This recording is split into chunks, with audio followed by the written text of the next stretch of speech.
The history of oil in Iraq is a long and storied one, making it very important to discuss Iraq before British control. Oil was first found in the Middle East in 1908 in modern-day Iran by the Anglo-Persian Oil Company.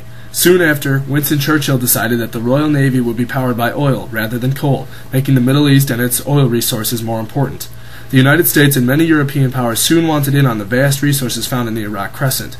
During World War I and the defeat and ultimate breakup of the Ottoman Empire, Britain and France came together and created the Sykes-Picot Agreement, also called the Red Line Agreement due to the way it separated British and French influence over Middle Eastern countries. Britain gained control of Baghdad and present-day Iraq, all due to a desire for oil. In 1919, after the defeat of Germany and Turkey in World War I, Britain gained formal control over Iraq through the Treaty of Sevres. Conflict over control of Iraqi oil resources had risen, and the treaty divided the resource between Britain, France, Holland, and the United States. The borders drawn under the Sykes-Picot Agreement severely disrupted many original cultural and economic ties. By the 1920s, the central place of oil in the world was obvious, and the enormous consumption of oil by military vehicles led to an unfounded but popular belief that an oil shortage was coming. The U.S. began to place a lot of political and economic pressure on the European powers to gain a foothold in the oil race. In 1928, negotiations over Iraqi oil were complete, and the Iraq Petroleum Company was restructured. The Iraqi people had no say in the matter under British mandate, but in 1932, King Faisal gained Iraq's recognition as a sovereign state by the League of Nations, ending the mandate. The minority Sunnis were granted control over the government, largely due to their affiliation with oil.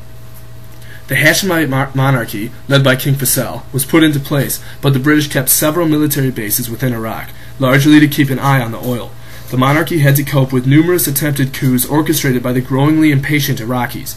In 1941, Rashid Ali al-Gailani and other Iraqis who had been influenced by the Germans staged a successful coup and overthrew Abdallah, the current regent. British forces immediately intervened, began and ended the Anglo-Iraqi War, and started a subsequent military occupation. The invasion was all due to a fear of a cutoff of oil supplies due to Ali's fraternization with Axis powers.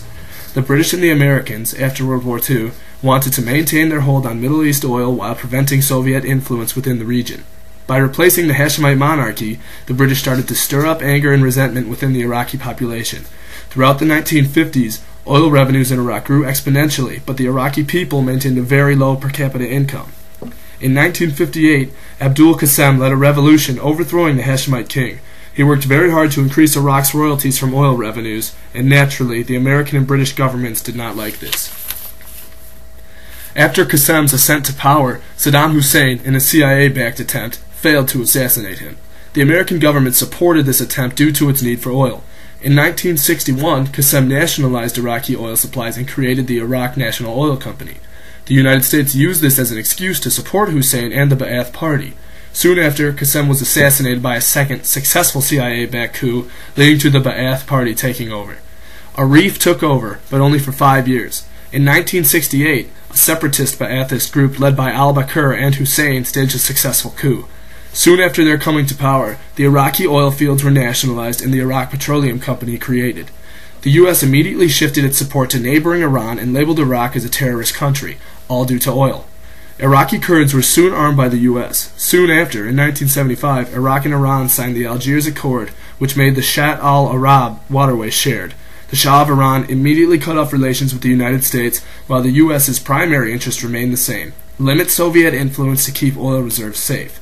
The United States flip-flopped again and shifted its support back to Iraq in order to maintain some type of regional influence.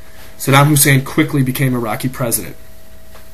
Upon gaining the presidency, Hussein instantly nullified the Algiers Accord and demanded full control of the waterway. He was not pleased with Iran's oil prices or its Shiite government. In 1980, Iraq declared war on Iran. Iraq was supplied by the U.S., even though Hussein was known to be using chemical weapons. Iraq was even lifted off the American list of terrorist countries. The United States was concerned enough with Middle Eastern oil to allow Hussein to run free. By 1984, the United States and Iraq once again had full diplomatic relations. The war ended in 1988 with Iraq economically destroyed. Hussein, in an attempt to maintain power, demanded a maximization of oil income. However, Kuwait had recently increased oil production, keeping Middle Eastern prices low. This infuriated Hussein. Iraq began to threaten Kuwait, and even though the United States depended on Kuwaiti oil, the U.S. told Iraq it would not attack if Kuwait was invaded. This was a lie. Immediately after invasion in 1990, the United Nations voted for military action against Iraq. The United States, due to its interest in the oil of the region, led the coalition, starting the Gulf War. It did not take long for Hussein to be forced to withdraw from Kuwait. Iraq was also forced to drop its previous claim of annexing Kuwait. The U.S. kept a large presence in the area for years after the ceasefire, largely to ensure future oil shipments would continue. Iraq continued to break rules set forth by the United Nations, leading to sanctions. Iraq's only choice was to trade oil in exchange for humanitarian aid, also called oil for food. Once again, oil was the only resource valuable enough to be traded. After the events of September 11th, the Bush administration switched its focus from bin Laden to Hussein without a relevant connection. The United States claimed Iraq had not disarmed its nuclear and chemical development programs and was in the process of making weapons of mass destruction. After the subsequent military invasion, United Nations inspectors found no evidence of weapons of mass destruction or nuclear developing facilities, but the United States stayed. The U.S., in 2004, began to quasi-govern Iraq through setup of an Iraqi interim government, and many American troops remain in Iraq today. So the question remains, why did the United States invade? Many point to oil implications, and with the government put in place by the United States, oil should continue to flow to Western powers. Throughout history, Iraq has shown to have both a gift and a curse: massive oil supplies. Although this oil has been Iraq's #1 export for the past 100 years, it has undoubtedly caused many of the wars, events, and political implications in Iraqi history.